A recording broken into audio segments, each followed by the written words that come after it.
Christmas అనగానే మనకి పశువుల పాక, తర్వాత క్రిస్మస్ అనగానే స్టార్ పెట్టడం, క్రిస్మస్ చెట్టును పెట్టడం, శాంటా క్లాస్ వేషం వేసుకొని గిఫ్ట్లు ఇవ్వడం లాంటివి చూస్తుంటాం కదా. అసలు ఈ ఆచారాలు ఏంటి, ఎక్కడి నుంచి వచ్చినాయి? అలాగే కొంతమంది ఫీల్ అవుతుంటారు కదా, ఈరోజు ఒక మాట చెప్పినందుకు.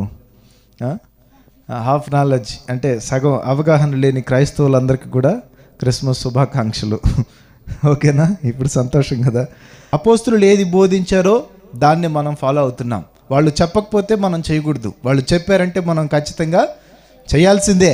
ఈ అపోస్తులు అందించినటువంటి వర్తమానం కాక మనం ఇంక ఏదైనా కొత్తగా నేర్చుకోదలుచుకున్నా, ఎవరైనా కొత్తగా బోధించినా అది శాపగ్రస్తులు అవుతారు అనే మాట ఖచ్చితంగా వాక్యంలో ఉంది.